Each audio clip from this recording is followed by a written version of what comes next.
Some of our nation's fallen soldiers were honored today at Fort Rosecrans National Cemetery. Volunteers showed up to lay down wreaths and for some to remember their own loved ones who were buried there. Our Juliet Vara shares their stories.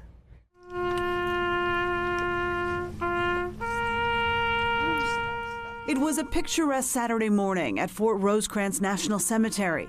Under the glistening sun, hundreds of San Diegans came to honor fallen heroes.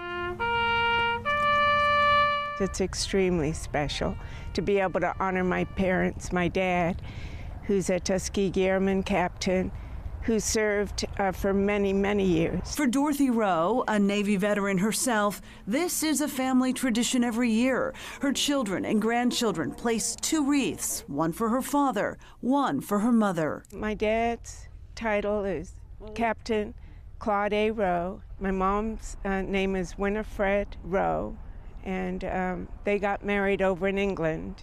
That's where they met. They were married 67 years. They died 5 months apart, resting here now, together, overlooking the San Diego Bay. One by one, families and volunteers walked the grounds, laying rows of holiday wreaths. I saw out Archie G. MacArthur and laid a wreath at his grave. He was killed in action in World War II.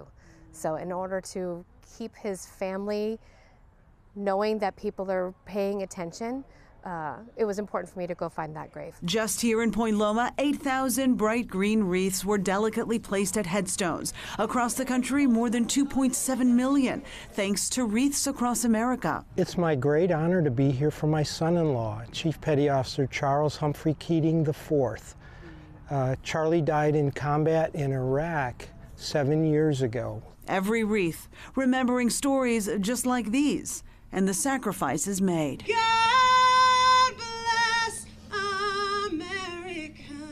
In Point Loma, Juliet Vara, Fox 5 News. And always so beautiful to see. Juliet, thank you. For the first time, we're now hearing the 911 call Ali Abulaban made following the deaths of his wife and her friend. It is day 4 of the double murder trial for the former TikTok star. Our Sarah Barker was in the courtroom as the audio played out. She joins us live now with the details. Sarah.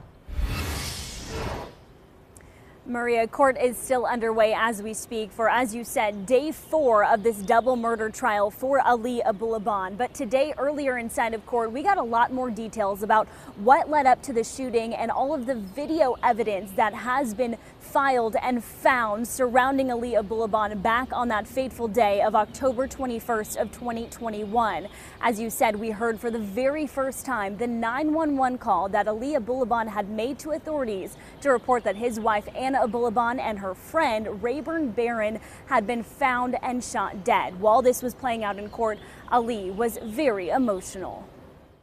Yes, ma'am. My wife and another man were I found them dead on the couch. Ali Abulaban emotional in court Tuesday, listening to the 911 call he made on October 21st, 2021, reporting that his wife Anna Abulaban and her companion Rayburn Barron were shot. Okay, stand by. Please help my wife. Please help. Okay, hold on, sir.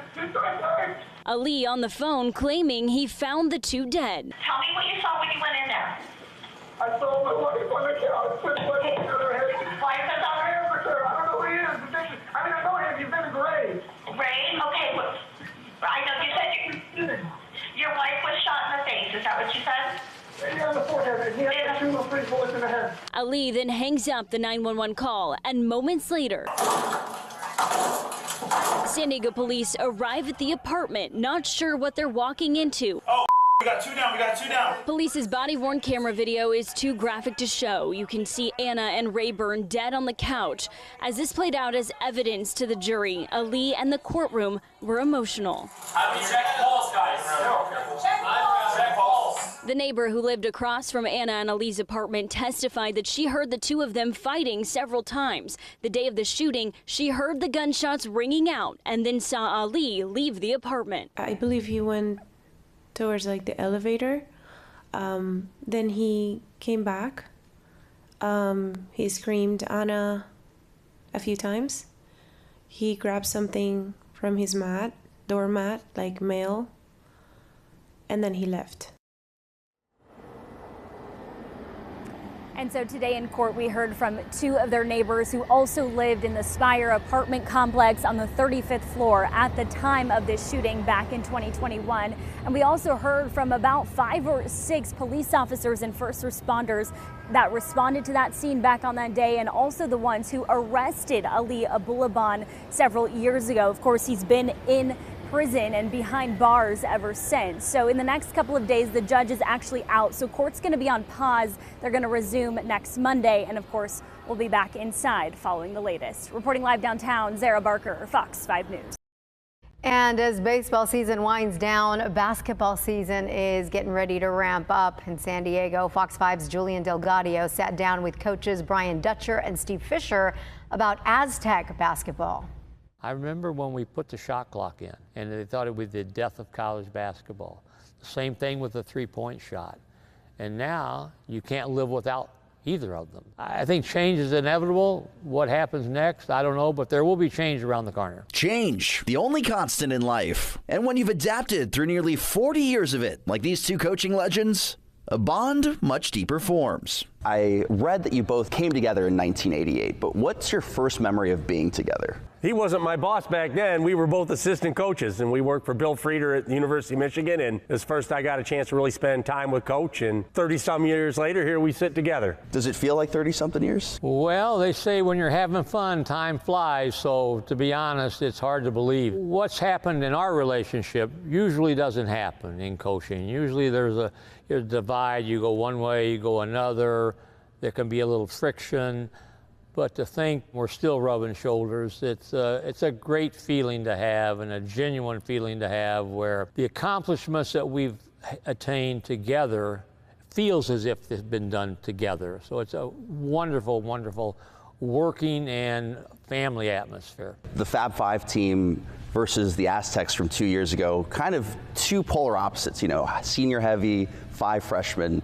If they were to play each other, who would you pick? How would you match those things up, and what would that look like? Well, I don't think that either of us would want to pick who could win that. If you talk to players on each of the teams, you know what they would say. So the one good thing is they don't have to play, and they can talk about it. And I think the bond that Dutch and I have with the Fab Five, and then the bond that he has that I've kind of jumped in on the coattails of, there's great respect. There's a feeling of unity, really. They know that we had the Fab Five, and the Fab Five knows that Dutch had this great team. So I think it's probably good that they won't play. The banners missing at Michigan from those Fab Five teams, now that NIL is here in this new landscape, do you guys think that they should maybe reconsider rehanging those? Well, they were in the bowels of someplace over in the library or someplace, and I don't know that that will ever happen. So selfishly, we would like to have them put back up. Selfishly, I think they should be back up. Whether they are or not doesn't take away from everything that we know happened with them. The Mesa Foundation, obviously instrumental in the growth of the program and this new NIL landscape, but how do you put that to words and what they've really meant at kind of stabilizing the success that you guys have had? We won't exist without Mesa Foundation. And the Mesa Foundation is critically important to everything we do in Aztec basketball. And we're just appreciative to the city of San Diego, that they feel that Aztec basketball is worth something to the city. And we thank them for all their support. At any level of support makes a difference with what we're trying to do. That's what God has given me at this point in my life, and I'm happy that I can do it. It started out as a simple request, a dress made for a first communion. I'm gonna make a line out of this. A clothing line to represent her Filipino culture in timeless elegance called La Unión Filipiniana. I designed these to be removable because I know for the wedding you might want to dance, you might want to take it off, you want all the movement, but you want that little bit of culture. 2 years after its inception, a bridal line. Before the sun rises, you'll find Eleanor Frank hard at work on her kitchen table while her family's still asleep, focused on every stitch, matching fabric, sketching, sewing, a trait that was self-taught and inspired by her grandma. When I couldn't find her, I knew where she would be. She'd be sewing. So just that visual of seeing her, the back of her, and just the chugging away of the machine is just a big part of my childhood. Then there's hard work, not a foreign concept to Filipino culture or her family values. My dad, who is in the military, who is working to this day, refuses to retire, you know, like that work ethic has always been part of my family. It's a big part of the Filipino culture too, just hard work. Nothing's given to you, you work hard for it. So to her dining table she goes with great diligence and precision, utilizing a combination of talent and experience from her time at Calvin Klein in New York to create modern Filipiniana pieces. This is something that's so specific to the Filipino culture and very specific, and you know, not everyone understands it.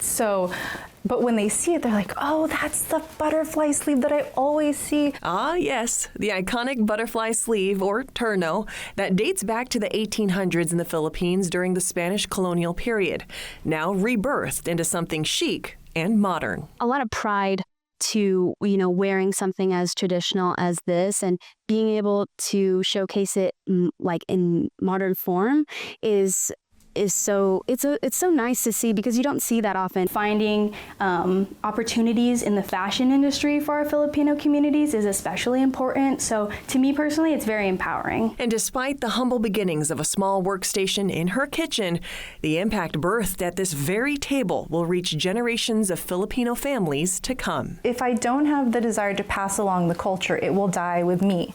And I wouldn't do that to my grandparents who sacrificed so much to get here. Unless TikTok is sold in the coming days, the app is set to shut down in the U.S. on Sunday. Reporting along the Embarcadero, I'm Sarah Barker.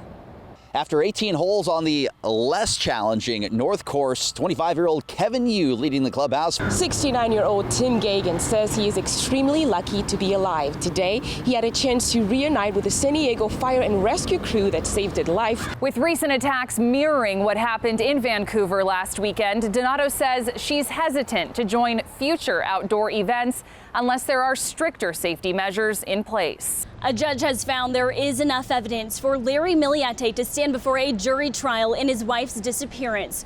We heard a loud bang, and then the car he just sped by. He just sped by really fast, and I kind of just was shocked. Like, we run messed up calls, like we see horrible things, and we come back and that's our sanctuary where we reset, and that feels like it was like stolen. Whatever it takes, however, by whatever means necessary, and that's the type of attitude that I appreciate.